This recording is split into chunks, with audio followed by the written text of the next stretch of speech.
Morning, folks. It's a really bad windy day. That's why I'm inside of our storage trailer here. You can't even hear me talk out there. The wind gusts are pretty ridiculous. It's been raining for about the past 3 days. Just ugly and nasty. We did go Saturday. I don't know if you guys remember my buddy Mike. We've done some work on his place. We went over and rescued his donkey. It's doing great. We actually trimmed its feet. I forgot to get any footage of that. Then the little baby donkey, the one that he got both donkeys. We hauled them from the haulers up here and moved them to his house late one night. And then we went over and rescued that donkey. He also got an Arab mare that was a rescue. She was a brood mare, and we trimmed her feet. And there was a Colt that he bought from Alan over at the farm on Route 66. I'll try to put some videos up here if I can remember of the different times we went and got these animals. The little Colt is now not little no more. He's actually pretty good size, and Mike wanted me to work with the mare. They've been handling them and stuff like that, but he wants to be able to ride them. The young stud horse that he got from Alan over at the farm on Route 66, he wants to get it trained. So I'm gonna take you outside here and show them to you. I'll just have to do a voiceover because the wind is unbelievable. It's just blowing and it gusting, and you wouldn't be able to hear me. So I'll take you out there and show them to you. It has rained the past couple of days, so it's muddy, but I'll take and explain to you on the voiceover. So here's this Arabian mare. She's an older brood mare, and she was in really bad shape, like I said before, when Mike got her, and now she is in really good health and she's feeling really good. We did notice that she had a setback problem. You tie her up, she gets antsy and she'll set back. She did that when we were trimming her feet. And here's the little stud colt. He's coming too, and we're going to be training him here. I do have a halter and lead rope on him. He's approachable. It's just a little bit hard to get a halter on him still, but we're definitely working with him. He's going to be a good little horse. Once we can handle him, we'll get him castrated and start getting him to be a productive citizen. This mare, we'll probably keep her about just about a month. We really don't know what she knows. Training older horses that you don't know anything about is definitely not like colt starting, that's for sure. Alrighty, folks, there they are. We'll be training them for the next couple months anyway. The little stud horse, probably 3 months. He's just now coming to, so I'll do a lot of work with him, get him to where he's handleable, trim his feet, saddle him, all the stuff that we normally do. But the other day we did get some footage of us trimming the little baby donkey. He's not no baby no more. He's pretty good size. And we worked with the little stud horse, getting a halter on him so we could haul him over here. So it got a little bit western. It happens sometimes with horses that are not broke the lead. He kind of took and threw a fit, but you know, that's just part of the learning process. So I'm gonna take and show you guys some clips of that, and then we will take and end this video up, because honestly there's nothing I can do today. I need to change the oil in my truck, but the wind's blowing so bad. I'd have oil everywhere, and it's just nasty and wet. Looks like it's gonna rain again. It's blowing flurries out there. It's just not a great day, let me tell you. It's just cold, so I'll probably work on videos and see what else I can take and get into. If the wind dies down, might change the oil in the truck. It needs to be done. So here's these clips of us working, or me working. Polly shot them. I shot them on my phone. I forgot my camera. I was just absent-minded that day, but she shot it on my phone of me working with that stud colt. And you got to remember, he really hasn't been handled a whole lot. Mike and them have handled him a little bit in the stall, petted him, and once you get your hands on him, he's pretty good, but he blows up when he feels confined, gets claustrophobic, blows up and takes off. You'll see that. But just check it out, and we'll see you here in a little bit.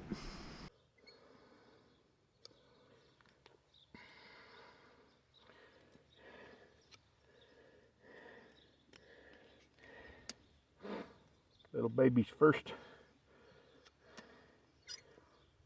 trim. First teddy. First pedicure.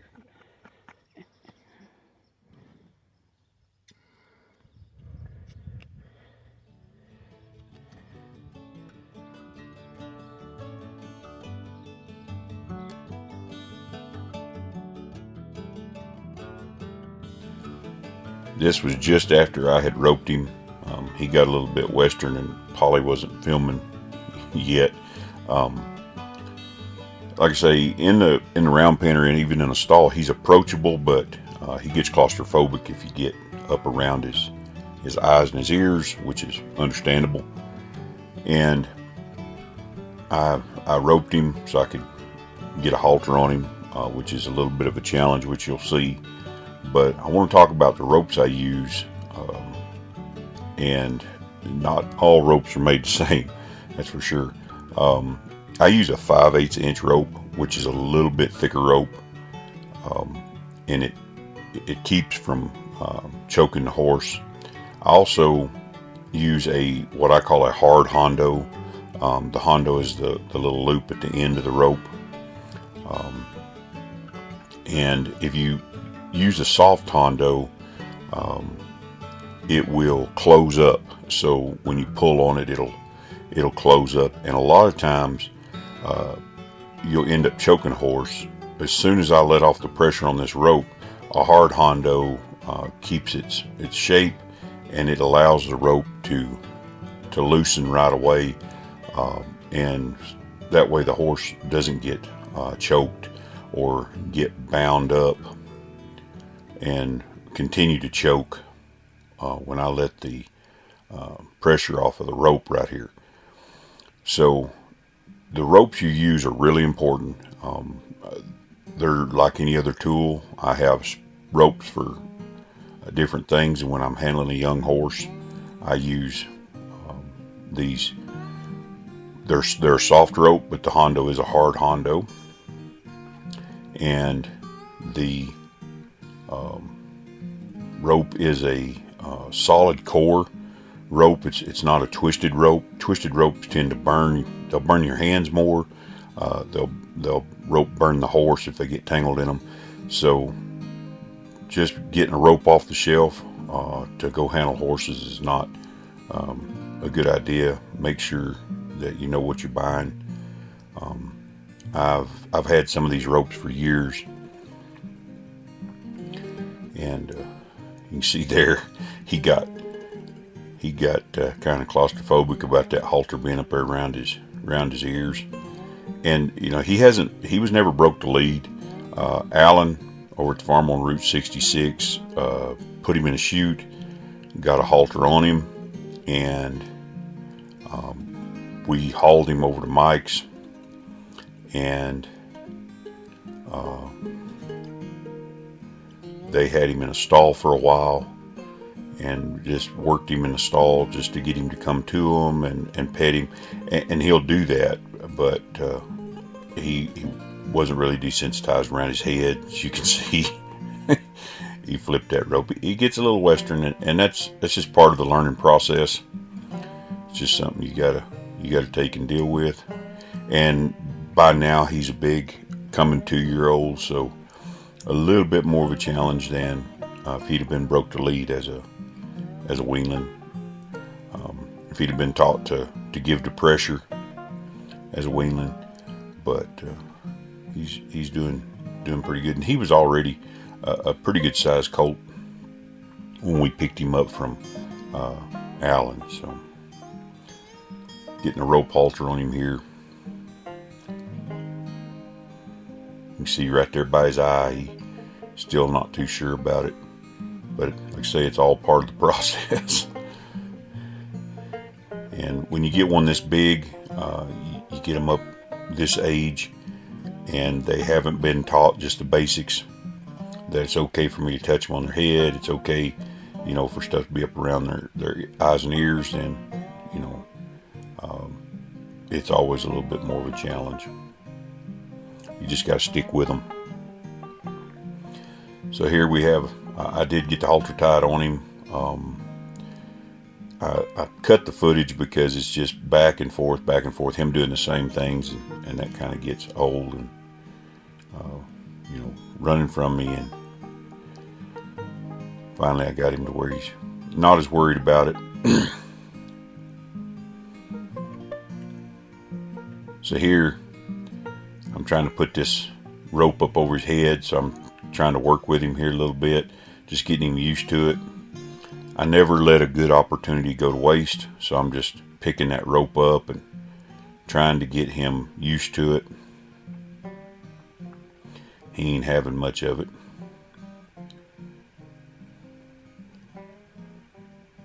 He kind of walked through the rope there, so I'm just going to allow him to. And when you see things like that as a trainer, you go, okay, well, there's an area that I'm going to have to take and work on. And timing with these young horses is so key. As soon as they give, that's when you've got to take that pressure off. And that the very first initial times you work with them, it's really key to learn, for them to learn the process. One of the things I do with these young horses, and even smaller colts, is I will take and I will drive them forward and then turn them and teach them to give. Straight on, what I call straight on, pulling on a horse and trying to get them to come forward is never as effective as just drive a horse forward, and then when they get to the end of the rope, just stop the rope, and as soon as they turn and come up off that rope, give them release. And they're learning pressure and release, and you're using their body against them, so you're not wearing yourself out. I really like to do this with my big horse Spurs. He knows how to do it really well, and it doesn't hurt me as bad. The next day I was pretty sore after this, just because he's pulling on me. And go in, touch him, let him know that I'm not a bad guy, rub on him, and we go right back at it here. I'm just going to drive him forward. I'm trying to see if he'll follow me off, which he didn't do, but still real early. There he come forward. I really like that. And I am having to use quite a bit of pressure, but like I say, he's a big horse, so just trying to get him to move those feet forward and follow me forward.